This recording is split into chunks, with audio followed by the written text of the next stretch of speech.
네, 국민의힘 조수진 의원입니다. 우선 옵티머스 사기 사건 관련해서 간략하게 좀 말씀을 드려야 될 것 같습니다. 이 중산층과 서민이 큰 피해를 입었고요. 피해 금액이 5천억 원에 달합니다. 이 사건을 이해하려면 자산운용사 옵티머스라는 곳에서부터 시작을 해야겠습니다. 창업주는 이혁진, 이대 대표는 김재현. 이 경영권이 김재현으로 넘어가는 과정에서 경영권 싸움이 아주 치열하게 벌어졌다고 합니다. 김재현은 펀드 문제가 생기자 하자치유 문건이라는 것을 만듭니다. 문건을 보면 이혁진이 자신의 경영권을 뺏기게끔 여기서 억울하다면서 탄원을 넣었고, 이에 대해서 김재현은 정부와 여당 관계자들에게 펀드 수익자로 참여를 해주면서 자신에게 도움을 받았다, 이런 취지의 글이 나옵니다. 이혁진은 이 석연치 않은 출국을 함으로써 지금 미국에 있습니다. 그리고 언론 인터뷰가 오늘 아침에 보도가 됐습니다. 이거를 전제하고 제가 좀 물어보겠습니다. 문홍성 수원지검장에게 질의하겠습니다. 네, 수원지검장입니다. 네, 법무부는 모든 출입국 기록에 여러 가지를 남기는데 불상의 국가라고 적시되는 사례가 있습니까? 불상의 국가, 출국하는 나라가 불상의 국가 이렇게 적혀 있습니다. 제가 수사 있을 때는 보지 못한 것 같습니다. 보지 못했습니까? 네. 네. 그런데 불상의 국가 이렇게 적시가 됐다고 하는 겁니다. 그래서 혹시 대통령 전용기를 이용해서 출국한 것 아니냐라는 의혹이 계속해서 나오는 겁니다. 다시 한번 말씀드리지만 출국 국가가 나오지 않고 이혁진의 출입 기록에는 불상의 국가라고 적시됐다고 합니다. 2019년 7월 25일 수원지검은 이혁진을 기소중지 처분했습니다. 그런데 이 기소중지 처분 결과 통지서에는 역시 불상의 국가라고 적시되어 있다고 합니다. 지검장은 알고 있습니까? 그 내용은 제가 보고받지 못했습니다. 보고받지 못했습니까? 네. 예. 지금 이혁진에 대한 수사는 수원지검에서 하고 있는데요. 옵티머스 사태 수사는 서울중앙지검에서 진행을 하고 있습니다. 그러니까 이혁진에 대해서는 특경법상의 횡령 혐의의 고소 사건이 하나가 있고, 또 금감원 수사 의뢰 사건이 있는데 이거 두 개는 수원지검이 하고 있습니다. 맞습니까? 네, 맞습니다. 기소중지 처분되어 있습니다. 네. 그렇다면 지금 옵티머스 사태 관련해서는 이런 수원지검에서 두 개를 하고 있고, 또 서울중앙지검의 경제범주 형사부에서도 진행을 하고 있습니다. 이렇게 이원화해서 수사를 진행할 것이 아니라 합쳐야만 수사의 속도 빨라지고 또 실체적 진실 규명도 원활해지지 않겠습니까? 어떻게 생각하십니까? 효율적인 수사 진행을 위해서는 이혁진 씨가 귀국을 하면 다시 한번 검토를 해볼 수 있어야 된다 생각합니다. 네, 이혁진 씨가 귀국을 하면이라고 말씀을 했는데 오늘자 그러면 언론 인터뷰를 좀 소개를 해드리겠습니다. 이혁진은 오늘 아침 라디오 인터뷰가 공개가 됐는데요. 법정에서 나의 증언이 필요할 것인 만큼 수사 상황을 면밀하게 주시하고 있다. 법정이라고 했습니다. 그러니까 검찰 수사 단계에서는 자신의 진술이 유효하지 않을 거라는 어떤 전제가 깔려 있어요. 오히려 실체적 진실 규명을 검찰이 원한다면 일종의 플리바게닝 같은 거를 통해서라도 어떻게든지 귀국을 요청하지 않겠습니까? 이상하지 않습니까? 법정이라고 하는 이 표현이 어떻게 생각하세요? 그 발언의 경위까지는 제가 알 수가 없습니다. 네. 자, 그렇다면 PPT 준비됐습니까? 자, 지금 말씀하신 대로 이혁진의 신병 확보가 가장 중요합니다. 자, 지검장님 혹시 오병이어 마켓이라고 들어봤습니까? 못 들어봤습니다. 네, 이 오병이어는 미국에서 아주 왕성하게 활동 중인 이혁진 씨 사업체입니다. 저기 보면 연락처도 나오고요, 전화번호, 카톡 아이디, 주소까지 다 나와요. 홈페이지도 있습니다. 자, 홈페이지에 들어갔더니 본인을 알렉스 리라는 이름을 하면서 이렇게 상세하게 공개를 하고 있어요. 그런데 검찰에선 지금 전혀 손을 쓰고 있지 않는 그런 분위기예요. 이게 정상적이라고 생각하십니까? 그 부분은 최근에 지금 법무부를 통해서 미국에 범죄 인도 청구를 해놓은 상태고, 또 관련 공모 의혹을 받고 있는 사람을 통해서 지금 소재 확인이라든가 출석 관련된 의사를 타진한 걸로 최근에 그 친척에 대해서 조사를 하면서 그 내용을 물어본 것으로 그렇게 보고받습니다. 자, 다시 한번 정리하면 그러면 수사팀이 자진규국에서 조사받으라고 연락을 했습니까? 직접 연락은 안 됐고 그 관련 친척을 통해서 지금 소재 확인과 더불어서 지금 수사 상황에 관해서 면담을 한 것으로 그렇게 지금 알았습니다. 저렇게 연락처가 다 돼 있고요. 또 카카오톡으로 연락도 지금 기자들하고도 주고받고 있습니다. 그런데 검찰에서 직접 연락을 안 했다고요? 친척을 통해서 간접적으로 했습니까? 그런데 아까 말씀드렸듯이 저 연락처는 지금 처음 받았기 때문에 연락을 취할지 여부는 다시 한번 검토를 한번 그럼 해보겠습니다. 바로 확인해 주시겠습니까? 네. 예. 자, 그리고 제가 입수한 정보에 따르면 출국 금지가 되기 하루 전날에 출국을 해버렸다. 사실관계 확인됩니까? 출국 금지되기 전날 출국한 게 아니고 출국 금지는 그 사건 처분하면서 입국 시 통보 요청과 더불어서 입국 후 출국 금지를 7월에 했습니다. 그 전날 출국 금지하기 전날 출국한 게 아니고 그 사실은 사실관계가 좀 다릅니다. 네. 그런데 제가 이런 자료를 좀 받았어요. 2018년 3월 23일 날 이게 증언을 한 건데 3월 21일 날 출국 금지 등을 요청받았으나 다음 날인 3월 22일 이미 불상의 국가로 출국한 것으로 확인되었다. 이런 내용입니다. 그러니까 누군가가 곧 출국 금지할 테니 출국을 해라. 이렇게 종용했을 가능성이 있다는 겁니다. 이것을 과연 혼자 했을까? 분명히 말씀드리지만 또 한 가지, 불상의 국가라고 적시가 됐다. 왜 불상의 국가일까? 이거는 대통령 전용기 등을 통해서 몰래 나간 것 아닌가? 누군가의 도움을 받아서. 예, 이런 의혹이 계속 일고 있다는 점, 그래서 직접적으로 연락을 해주시길 바랍니다. 네, 그리고 옵티머스 사건이 지금 문제가 되고 있는 것은 바로 청와대 민정수석실의 행정관을 지낸 이모 변호사가 1분만 더 주십시오. 철저한 인사검증, 부패와 비리 감시가 민정수석실의 본령입니다. 그런데 이 민정수석실이 권력형 비리 의혹 사태의 한 복판에 있는 것 같은 모양새를 띄어가고 있기 때문에 이게 굉장히 지금 논란이 큰 겁니다. 자, 서울중앙지검장께 좀 질문을 드릴까요? 예. 네. 자, 이진아 변호사 직접 불러서 조사했습니까? 예. 신분은 어떤 거였습니까? 네. 수사 상황이나 구체적으로 말씀드리겠습니다. 이건 간단합니다. 참고인이었죠?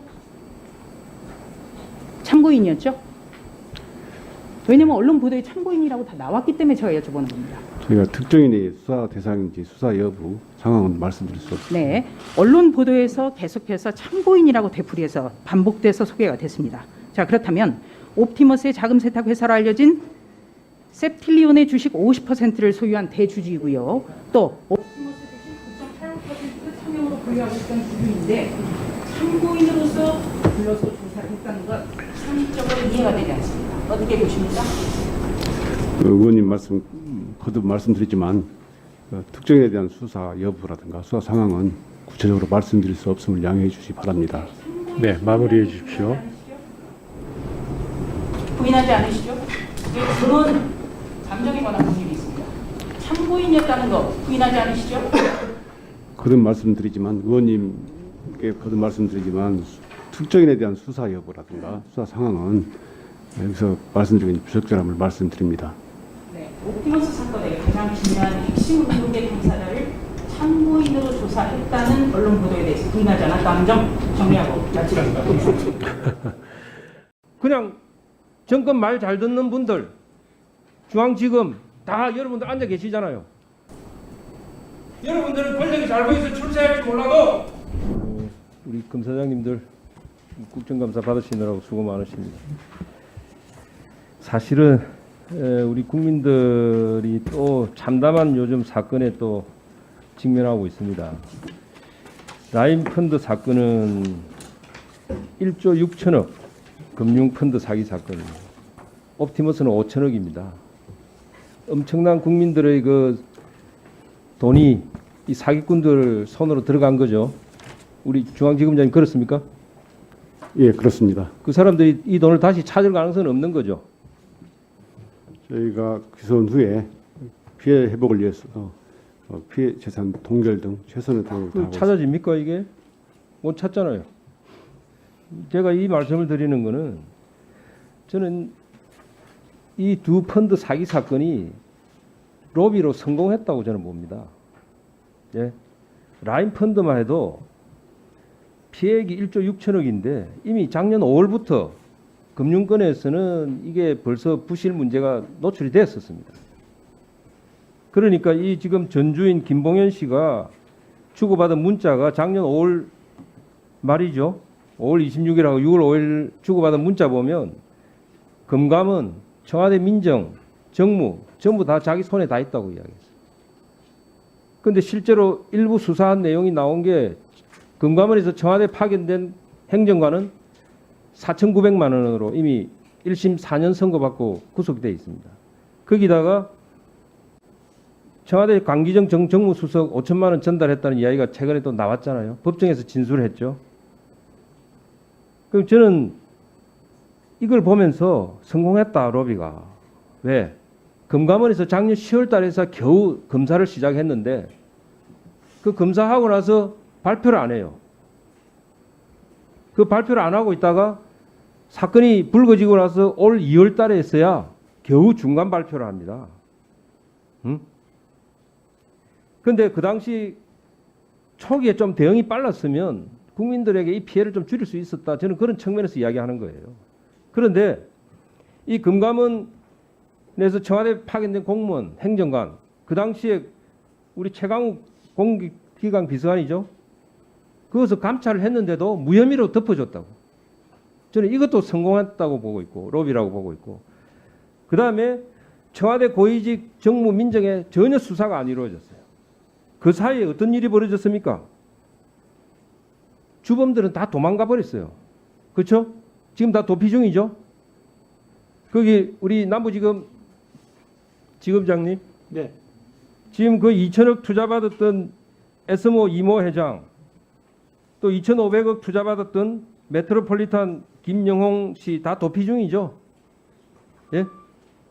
지금 잡으려고 수사하고 있습니까? 네, 그 어떻습니까? 부분, 예, 그 부분 지금 제가 말씀드리기가 좀 아니, 곤란한데 아니, 도피한 범죄자 어쨌든 지금 지금 잡고 있느냐고 수사는 물어보는데 계속- 예 아니요만 해주세요. 예, 수사는 계속 하고 있습니다. 예, 수사하고 있습니까? 자, 그 다음에 또 법무부가 어떤 일을 해줬냐 보면 정말 조직적으로 성공한 로비라고 내가 이야기를 하는 게 대검에서 올해 1월 17일 날 남부지검에 이 사건을 배당을 해가지고 수사를 하려고 하는 거예요. 예? 그런데 일주일 후에 1월 24일 날 추미애 법무장관이 남부지검의 정권범죄 합수단을 폐지를 시켜버려요. 정말 절묘합니다. 예? 로비를 어떻게 했길래 이 대검에서 남부지검 정권범죄 합수단에 사건 배정을 하는데 일주일 후에 법무부에서 조직을 폐쇄시켜버려요. 기가 차죠. 그러니까 남부지검에서 어떻게 했습니까? 형사 6부에다 배정을 했는데 그때 담당 직원이 검사가 5명이래요. 그 이후에 대검 총장이 추가로 배정을 해서 4명 추가하고 법무부에서 2명에서 진짜 11명 하고 있다는 제가 언론 기사를 봤는데 이것도 로비의 결과다 저는 보고 있고, 세 번째, 그 당시 남부지검에서 수사하던 사람들 이정환 차장은 대구로 자천시켰고 당시 남부지검장은 사표 받았죠? 사표 받았어요. 그러고 지금 현재 우리 남부지검장님은 최근에 8월 달에 오셨죠? 8월 11일 같습니다. 그 우리 윤석열 장모 의정부에서 윤석열 장모 수사해서 기소했다는 공을 인정받은 겁니까? 남부지검장으로 오셨어요. 영전했어요. 저는 수사가 되지 않으리라고 보고 있고요. 그 다음에 중앙지검에서 옵티머스 사건 깔아뭉개고 있던 오현철 조사 1부장이 남부지검 2차장으로 가서 이 사건을 맡았어요. 저는 수사가 잘 안 될 거라고 보고 있습니다. 왜? 이미 여러분들이 시인을 했어요. 뭘 시인을 했느냐? 구속된 이 사기 피의자의 옥중 편지를 또 들고 나왔어요. 지난 채널A 사건 봤잖아요. 예? 채널A 사건의 검언유착이라고 하면서 여러분들이 옥중 편지, 구속되어 있는 사기 피의자의 옥중 편지 들고 나와가지고 법무부가 추미애 장관이 수사지휘권까지 행사했잖아요. 그런데 그 사기 피의자 옥중 편지가 내용이 맞았습니까? 아니잖아요.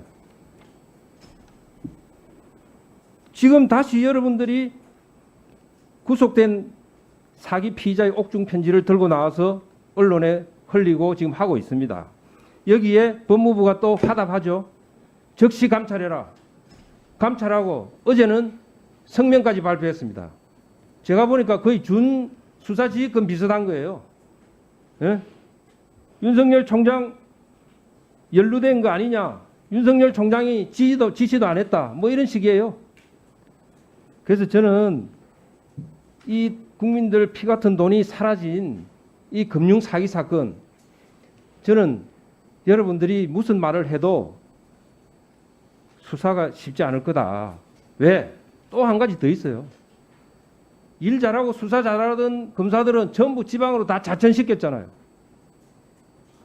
그냥 정권 말 잘 듣는 분들, 중앙지검 다 여러분들 앉아 계시잖아요. 저는 능력이 안 돼서 수사가 안 될 거라고 보고 있어요.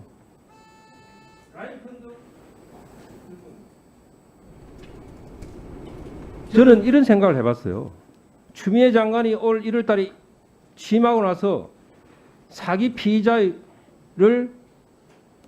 협의해가지고 사기 피의자하고 협의해서 구속된 사기 피의자, 그 옥중에서 편지 쓴 게 수사 기법입니까? 우리 중앙지검장님 한 말씀 한번 해봅시다. 그게 수사 기법 중에 하나입니까? 저는 옥중 편지를 예? 써서 수사기법이라는 그 사기 피의자 말을 듣고 보세요. 강기정 전 수석도 그 법정에서 5천만 원 줬다고 할 때는 사기꾼이라고 하다가 그 또 옥중 편지를 보고서는 검찰 게이트다 이렇게 이야기를 합니다. 그러면 그 사람 말을 믿는다는 거 아니에요. 그러면 결국 자기 5천만 원 받았다는 시인하는 것밖에 안 되는 거예요. 어떻게 검찰이 사기 피의자 옥중 편지 쓰게 해가지고 그걸 가지고 지금 수사 정말 우리 검찰 조직이 부끄러워졌습니다. 네, 마무리해 주십시오. 여러분들이 수사를 제대로 안 해가지고 얼마나 많은 국민들이 피해를 봅니까? 여러분들은 권력이 잘 보여서 출세할지 몰라도 1조 2천억, 5천억 받아서 본인이 잊어가는 거죠. 그 국민들을 지켜가는 돈 아니죠? 여러분들 어떻게 생각하세요? 그 부분에 대해서 중앙지검장이 답변하는 게 이제 많이 다른 얘기하고. 의원님께서 검찰이 바르게 수사하라는 취지에 저희가 유념해서 앞으로 수사하도록 하겠습니다. 우리 중앙지검장이 돈 2천만 원만 떼겼어도 그렇게 안 할 거예요. 국민들 돈이 2조가 넘게 지금 날라갔어요. 그렇게 태평합니까? 구속된 피의자 편지 하나 들고 나와서 장난이나 치고 나중에 가셔야 돼요.